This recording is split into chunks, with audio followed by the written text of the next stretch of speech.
Welcome one and all to the ancient journey. On today's journey, coincidence or fate.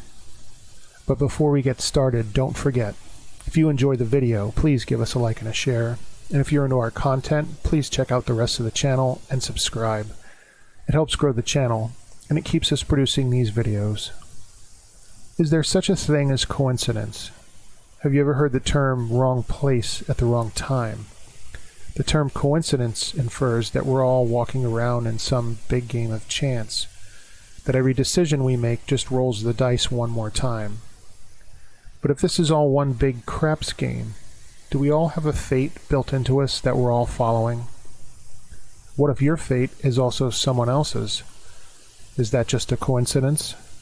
In 1940, a set of twins were put up for adoption in Ohio. And at just 3 weeks old, each of the twins are adopted by a different set of parents.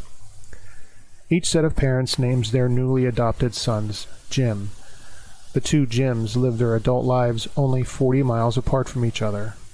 As young boys, they each have a dog, and each of the Jims named their dog Toy. Stranger still, the two are reunited in 1979, only to discover they are twins in more ways than one. Both suffer from tension headaches, and both are chronic nail biters. They smoke the same brand of cigarettes, and it doesn't stop there. The two were twins in the romance department as well. Both twins marry women named Linda. The two both divorce their Lindas, only to both remarry women named Betty. Both of the twins have sons. One twin names his son James Allen, and spells Allen A-L-L-A-N. The other twin names his son James Allen. He spells Allen A-L-A-N. The two discover that they both drive Chevrolets, they both work in security, and the two even vacation at the same Florida beach throughout the years. Is it fate or just a coincidence to be in the wrong place at the wrong time, twice? In 2009, the Japanese government confirmed a strange tale that is over 60 years old. On August 6, 1945, the United States detonated a nuclear bomb over the city of Hiroshima. On August 9th, the United States detonated a second nuclear bomb over the city of Nagasaki. The two bombs kill close to 250,000 Japanese citizens and soldiers. On August 6th, engineer Tsutomu Yamaguchi was in Hiroshima on a business trip. Walking along, he hears the sound of a plane, looks up into the sky, and sees a single B-29 gliding across the Hiroshima sky. The giant bomber drops 2 items behind it, and suddenly there is a great flash in the sky, and Tsutomu is blown over. Tsutomu survives the bomb blast and attempts to make his long trip home. His journey takes him 3 days, and on August 9th, he arrives home, to Nagasaki. Tsutomu survives a second nuclear bombing. He lives to the age of 93, despite being exposed to radiation and the explosions twice. Can fate and coincidence be linked to each other, or linked by blood? The Hoover Dam is an engineering marvel. Thousands of workers spent years creating the massive structure in Nevada that is used for hydroelectricity, flood control, and water storage. Working through dangerous conditions and extreme climate, these men risk their lives creating a modern wonder of the world. As the dam is constructed, 96 workers are listed as having died on the job.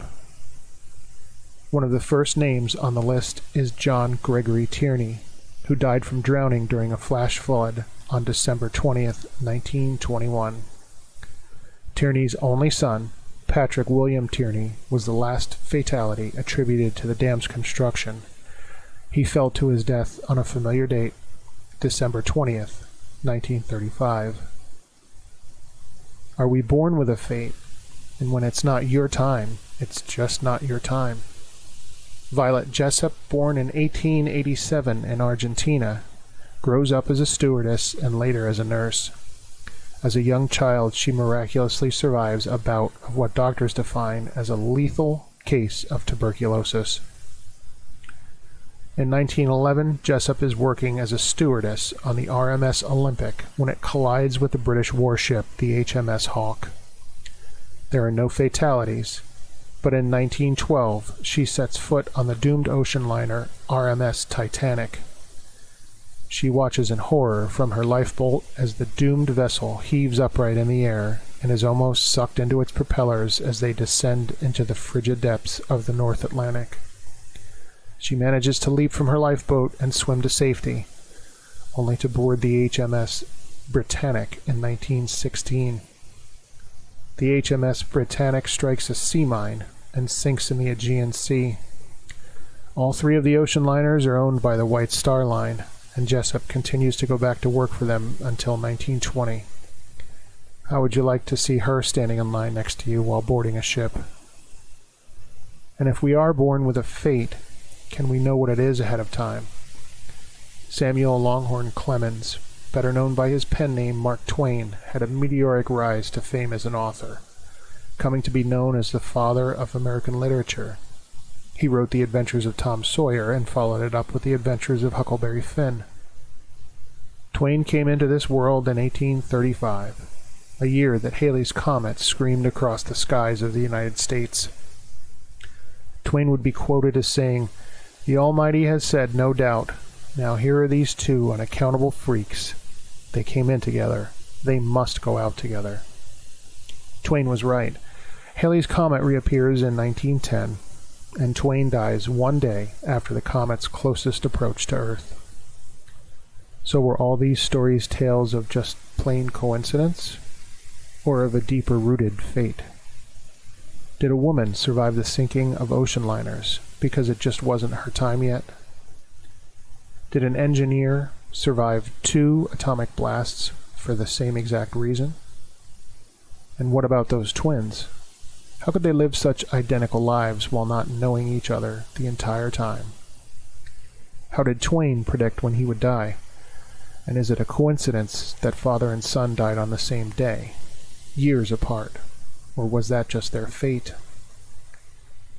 As Twain would say, when we remember we are all mad, the mysteries disappear, and life stands explained. Thanks for watching, and thanks for sharing the journey.